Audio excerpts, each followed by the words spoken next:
বিসমিল্লাহির রহমানির রহিম 999 বার পাঠ করলে কি হয়? আমি আবার বলছি, বিসমিল্লাহির রহমানির রহিম 999 বার পাঠ করলে কি হয়?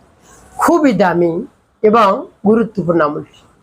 আমলটি শিখে রাখুন, আপনার কাজে লাগবে। আমলটি কখন কিভাবে করবেন, কোন নিয়মে করবেন, আমলটি করে কিভাবে উপকৃত হবেন আমি বলে দিচ্ছি।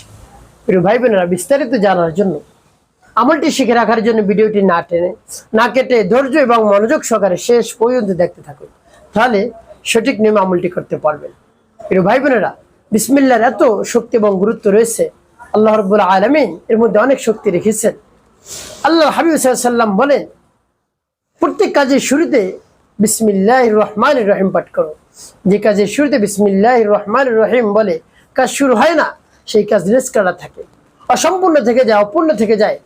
আপনার কাছে যদি অনেক কঠিন লাগে একটি কাজ, যে এই কাজটি করা যাবে না, অনেক কঠিন, আল্লাহ রাব্বুল আলামিনের নাম নিয়ে শুরু করবেন, অর্থাৎ বিসমিল্লাহ দিয়ে শুরু করবেন, সেই কাজ সহজ হয়ে যাবে, অতি দ্রুত সময় শেষ হয়ে যাবে, অতি অল্প সময়ের মধ্যে আপনি সেই কাজ সম্পন্ন করতে পারবেন ইনশাআল্লাহ। প্রিয় ভাই বোনেরা, একটি ঘটনা রয়েছে, আপনি যদি জানেন একেবারে অবাক হবেন। একজন স্বামী তার স্ত্রীকে কাছ থেকে এসে টাকা দিত, প্রত্যেক দিন দিত। একদিন স্বামী মনে মনে একটি বুদ্ধি আটলো যে একদিন তার টাকা দেখবো যে কোথায় রাখে, ওখান থেকে সরিয়ে ফেলবো আমি। তো যে এরকম নিয়াজ সেরকম কাজ করলো। একদিন এভাবে টাকা দিল, এরপরে লুকিয়ে লুকিয়ে দেখে কোথায় রেখেছে টাকা। এরপর ওখান থেকে টাকা সরিয়ে ফেলে। পরের দিন যখন টাকা দরকার হয়, তখন স্ত্রীর কাছে টাকা চাইলো যে আমার টাকা দাও। স্ত্রী হঠাৎ এসে তার কাছে এনে টাকা দিল। তখন সে একেবারে আশ্চর্য হয়ে গেল যে টাকা তুমি কোথায় পেলে? যে কেন, কোথায় পাবো, যেখানে রাখছি সেখান থেকে আনছি। তারপরে স্বামী বলে আমাকে মাফ করে দাও, আমার ভুল হয়ে গেছে। তখন স্ত্রী বলে কিছুই বুঝলাম না, কির জন্য মাফ চাইতেছে? যে আমি এরকম কাজ করেছি, টাকা সরিয়ে বলছি তোমাকে না জানিয়ে, তুমি যেন লজ্জিত হও, কিন্তু টাকা কেমন করে পেলে? তখন স্ত্রী বলল যে আমি যে সময় টাকা রাখি আল্লাহর নাম নিয়ে রাখি, আবার যে সময় টাকা উঠানোর জন্য হাত দেই তখনও আল্লাহর নাম নিয়ে আমি টাকা উঠাই। সুবহানাল্লাহ, আমি দেখুন বিসমিল্লাহর কি পাওয়ার, গুরুত্ব। তাই আপনি যদি এভাবে আমল করতে পারেন, বিশ্বাস এবং আস্থা নিয়ে, সাথে সাথে কাজ হয়ে যাবে।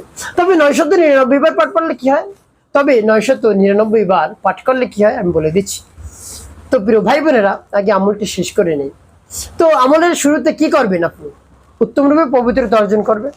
পবিত্রতা অর্জন করে পবিত্র স্থানে বসবেন কেবলামুখী। এরপরে জীবনের গুনার কথা স্মরণ করে ক্ষমা প্রার্থনা করবেন, হ্যাঁ আল্লাহ, জীবনের সমুদায় গুনাহ খাতাগুলো মাফ করে দিয়ে অন্তরকে পাক পবিত্র বানিয়ে দেন। এরপরে 3 বার দুরূদ শরীফ সাল্লাল্লাহু আলাইহি ওয়াসাল্লাম, সাল্লাল্লাহু আলাইহি ওয়াসাল্লাম, সাল্লাল্লাহু আলাইহি ওয়াসাল্লাম ইস্তিগফার দুরূদ শরীফ পাঠ করা হয়ে গেলে এরপরে সেই সূরা, এরপরে বিসমিল্লাহ পাঠ করবেন। প্রিয় ভাই বোনেরা, পরবর্তীতে বলে দিব কোন উদ্দেশ্যে যেন আমল করলেন বা কিভাবে উপকৃত হতে পারবে। তো চলুন বিসমিল্লাহ শিখে নেওয়া যায়। যখন পাঠ করবেন রব্বে কারীমের কাছে বলবেন, আল্লাহ আমলকে সময়কে কবুল করুন, আমি আপনার শরণাপন্ন হয়েছি, আপনি আমার সমস্যার সমাধান করে দিন। এভাবে বলে তারপরে আপনি বিসমিল্লাহ পাঠ করবেন। যেমন বিসমিল্লাহির রহমানির রহিম, বিসমিল্লাহির রহমানির রহিম। তবে যখন পাঠ করা হয়েছে একটু হচ্ছে, তারপর আপনি আবারও পাঠ করবেন বিসমিল্লাহির রহমানির রহিম, বিসমিল্লাহির রহমানির রহিম। পাঠ করছেন, তারপর আপনি মনে দরদ নিয়ে আবারও পাঠ করবেন। বিসমিল্লাহির রহমানির রহিম, বিসমিল্লাহির রহমানির রহিম। পাঠ করার সময় ভাই কতবার গুনি গুনি আপনি পাঠ করবেন? এভাবে 999 বার পাঠ করে 3টি ফু দিবেন।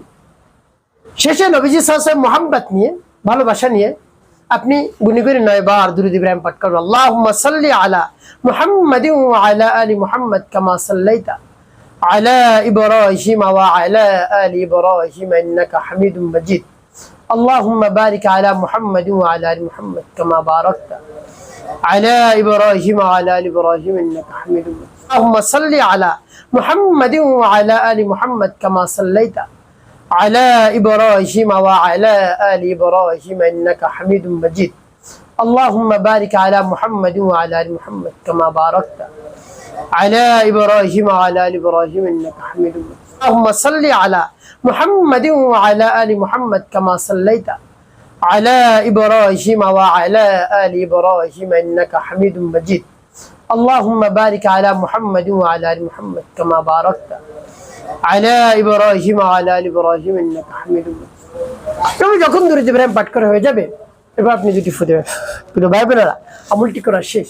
কোন উদ্দেশ্যের জন্য? 999 বার পাঠ করলে আপনি যদি আপনার ভালোবাসার মানুষ যদি চলে গিয়ে থাকে, ভালোবাসার মানুষ চলে যাওয়ার কারণে দুশ্চিন্তা পেরেশানির মধ্যে পড়ে গিয়েছেন, ঘুম গোসল খাওয়া দাওয়া সব বন্ধ হয়ে গিয়েছে, ভালোবাসার টানে আপনি এভাবে আমল করুন, বিসমিল্লাহ আমল করুন। ভালোবাসার মানুষ চলে আসবে, স্বামী স্ত্রীর মধ্যে দ্বন্দ্ব মনোমালিন্য রয়েছে, সংসারে অশান্তির আগুন দাউ দাউ করে জ্বলছে, বিসমিল্লাহ আমলটি করুন।